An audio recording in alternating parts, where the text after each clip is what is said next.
Olá, gente. Boa tarde. Para mim, boa tarde, né? Mas teríamos que ser boa noite. Tudo bem com vocês?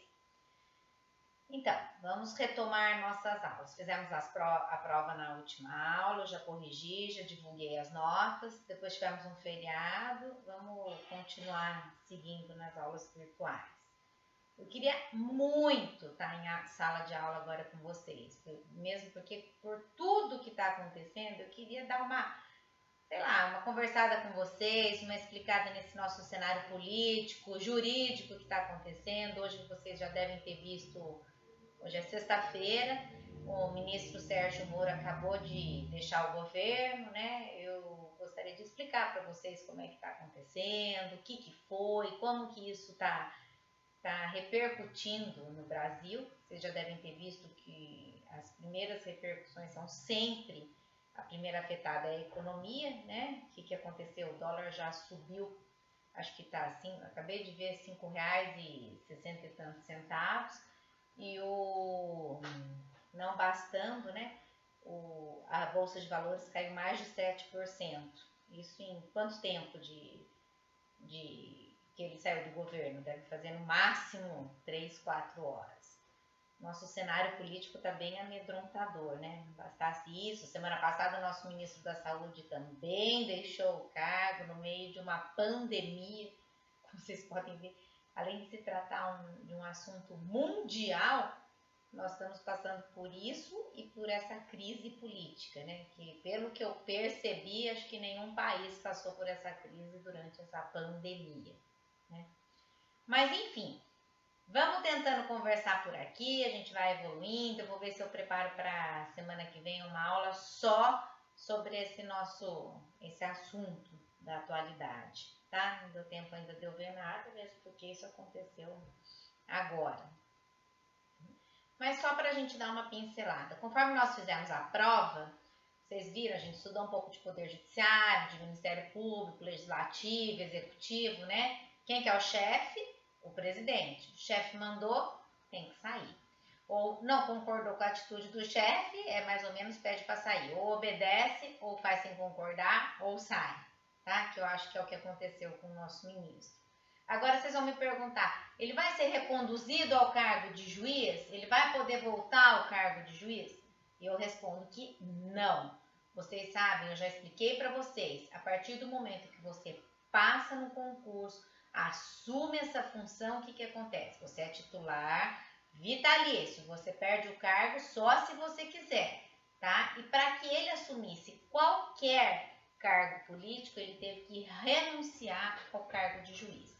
Se ele renunciou, ele não retorna. A única forma dele retornar a esse cargo é prestando um novo concurso, tá? Agora, ele faz parte da maior parte da massa brasileira, ele é desempregado. Acredito que por pouco tempo. Vou convidar ele para vir no escritório comigo, quem sabe, né? Mas saibam, a primeira dúvida que vai surgir é se ele volta ao cargo de juiz. E eu digo que não, ele só vai poder assumir algum cargo de concurso se ele prestar um novo concurso. Ele é ex-juiz, tá? Ele não volta àquele cargo dele. Ficou claro? Ok? Não sei quem vai reassumir a pasta, estava dando uma olhada, vamos aguardar, né? Gente, sobre a prova. Sobre a prova eu tenho muita coisa para falar com vocês. Primeiro, eu fiz uma super vista grossa na correção sobre plágios, né? Tinha um monte de coisa que evidentemente foi copiada, mas porque eu nem falei em sala de aula, né? Foi copiado de algum site jurídico, que é notório que não faz parte da matéria que eu passei para vocês, tá? Muita coisa copiada, pessoal de engenharia, muita prova igual, tá? Fiz uma vista grossa nesse primeiro momento, até que os coordenadores não me ouçam, tá? Corrigi todas, pontuei, não zerei ninguém, só que eu vou refazer um trabalho. Vou ver se na semana, não na próxima, na outra eu mando um trabalho para vocês vão ter que refazer para a gente repontuar aqueles 20 pontos, porque ficou muito ruim, ficou muito evidente. Eu não gostei do resultado. Hoje eu vou fazer a correção da prova e no próximo videoaula a gente dá prosseguimento com a matéria. tá?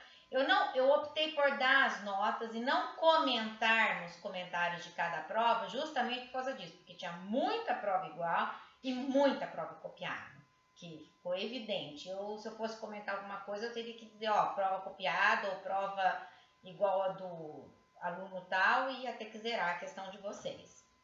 Então, vamos fazer uma correção, refaçam, releiam, porque a matéria continua sendo matéria de próxima prova e matéria de aula, certo? A primeira questão que eu pus para vocês foi para vocês diferenciem nome... Ah, não, desculpa, não foi isso não. Eu dei aquele texto sobre poder executivo, legislativo e judiciário, e a primeira pergunta que eu fiz para vocês é como que esses três poderes são harmônicos e independentes entre si. Gente, se vocês lessem o texto, não precisava copiar o texto para mim, mas ali estava escrito, né? Ele explicava justamente o que eu esperava das respostas. Pelo menos a resposta de qual é a função de cada um dos três poderes, destacando que os três podem exercer as funções independentes, sem que um interfira no outro, né? Inclusive possuindo orçamentos próprios, ou seja, nenhum precisa cuidar literalmente da conta do outro, cada um cuida do seu, inclusive do seu dinheiro, quem que ele contrata, quem que ele não contrata, quanto que ele gasta com assessor, quanto que ele gasta com funcionarismo, quanto que ele gasta com membro, ele que define financeiramente sobre o que ele tem autonomia financeira. Eu queria que vocês me dissessem que o legislativo é o poder que faz a lei, ele é composto por quem? Deputados, vereadores, senadores, deputados estaduais e federais. Eu gostaria que o executivo vocês nomeassem para mim, que é o poder que manda, que executa, que coloca em prática as leis. Ele é composto por quem? Ele é composto pelo presidente da República, governador do estado e prefeitos.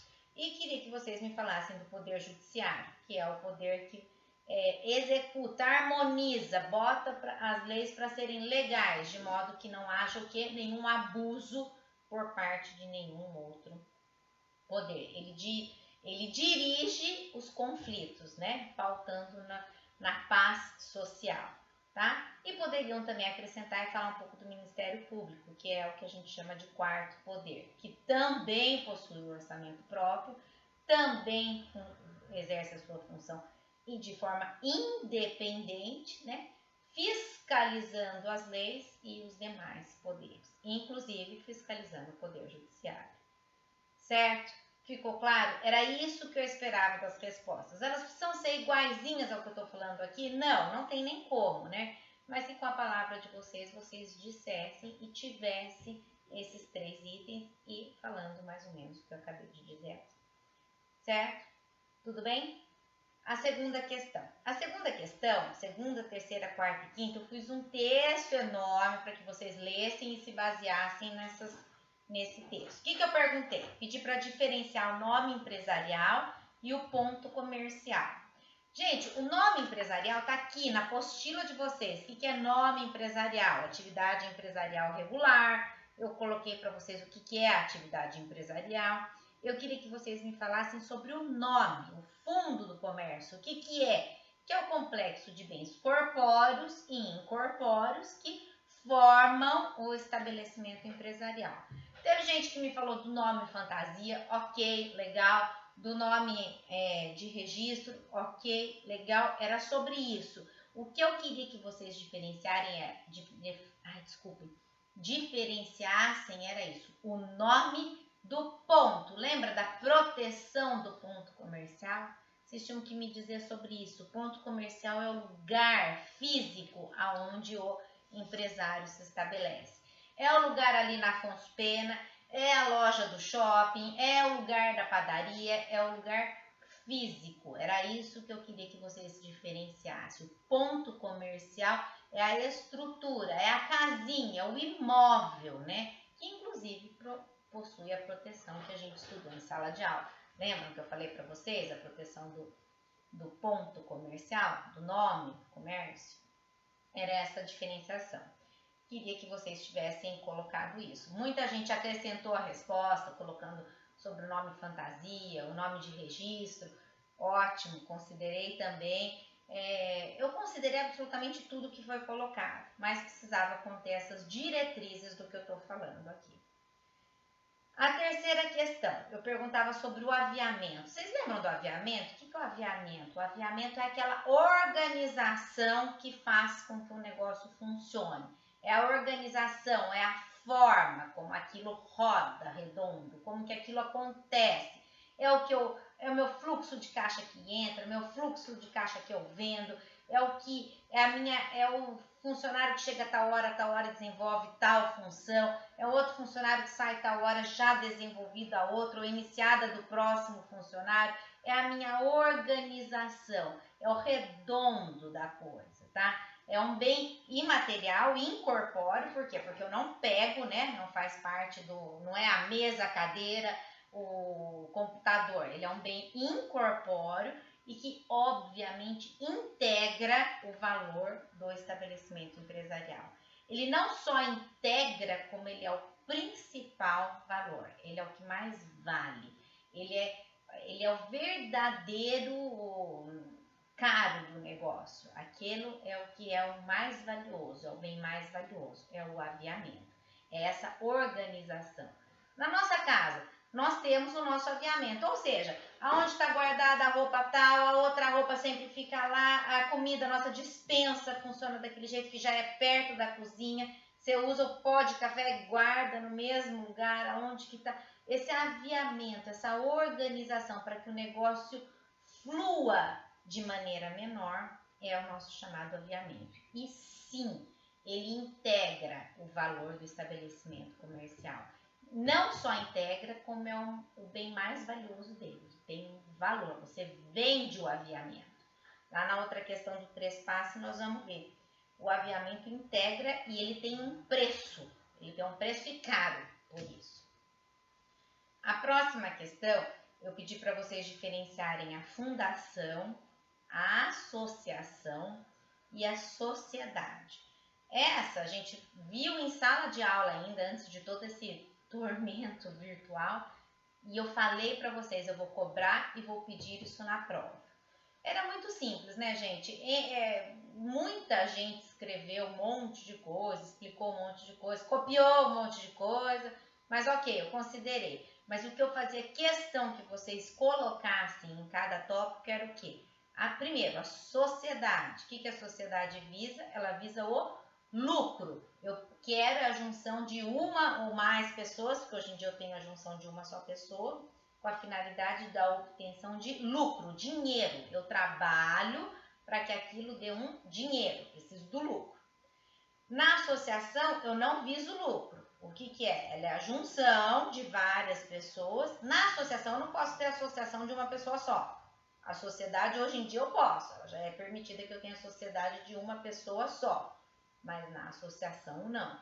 A associação tem que ser mais de uma pessoa que visa o quê? Eles visam o trabalho em prol de um bem comum, tá? Eles trabalham, desenvolvem uma atividade em prol de um bem comum dos associados. O que é uma associação? É o clube, né? A gente viu a mais comum, a mais familiar para nós é o clube, né? Que a gente paga a nossa mensalidade, vai lá, usa as piscinas, quadras e demais recreações. Ainda não sei se vocês se lembram, se tem o exemplo de que se o clube sai no positivo, gera um lucro, o que acontece? Aquilo lá é dividido entre os associados? Não pode ser dividido. Tem que ser usado em bem em prol do uso comum. Ou seja, vamos aquecer a piscina, vamos aumentar o campo de futebol, vamos melhorar o restaurante, enfim, algo que seja feito em prol da associação em si. Certo, gente? Alguma dúvida até aí? Ficou claro? E a última questão, a gente falou sobre o trespasse. O que é o trespasse? O trespasse é a venda do estabelecimento comercial. É a venda do estabelecimento comercial como um todo, tá? Onde está incluído o quê? Os bens corpóreos, os bens incorpóreos, o ponto comercial comercial, ou seja, o local onde se fez o nome, a clientela e o aviamento. O aviamento é o principal valor do contrato de trespasse. O trespasse é a compra e venda de um estabelecimento empresarial, onde eu compro tudo. É o literal, vocês já ouviram passar, já viram faixa, passa-se o ponto, né? Quando a gente vê passa-se o ponto, entende-se que ali eu estou passando tudo. Eu estou vendendo os bens corpóreos, os bens incorpóreos, o ponto comercial, né? A clientela e os demais valores que agregam o estabelecimento comercial. Gente, a prova estava super simples, não havia necessidade de acontecer o que aconteceu, tá? Mas eu vou fazer uma vista bem grossa, vou considerar, devido a essa confusão, foi a primeira prova também que vocês fizeram online, né? A nossa prova foi bem na segunda-feira, dia 13, o primeiro dia de prova foi a minha prova, no primeiro horário ainda por cima. Então vamos ver, vamos dar uma melhorada nisso. Eu vou passar um exercício para vocês, vou deixar e a gente, para acumular lá nos 20 pontos, e a gente vai corrigindo e tocando. Eu não sei, parece que as coisas estão voltando a se normalizar. Eu acredito que em breve a gente volte para a faculdade, que é o que nós estamos esperando, né? Todos nós. Eu vou começar na próxima aula, o assunto que eu mais gosto, eu adoro dar esse assunto em sala de aula. Vamos estudar títulos de crédito. Vai fazer uma falta, vai ser muito estranho ser por aqui. Mas vamos falar um pouco sobre títulos de crédito, sobre as notas promissórias, que aqui em Campo Belo é a nossa principal moeda, né, no comércio. Então, eu vou passar o texto, daí vocês já dão uma pré-estudada. Eu gravo a próxima aula sobre títulos de crédito. Ok? Tudo bem com vocês? Espero que vocês estejam bem, que esteja dando certo essa super quarentena para todo mundo. Aproveitem para dar uma estudadinha aí, tá? Para a gente melhorar o desempenho na próxima prova. Porque eu acredito ainda que faremos uma prova física, tá? Que será melhor para mim e, obviamente, para vocês. Se cuidem, até semana que vem, tá? Um abraço para todos aí. Tchau, tchau.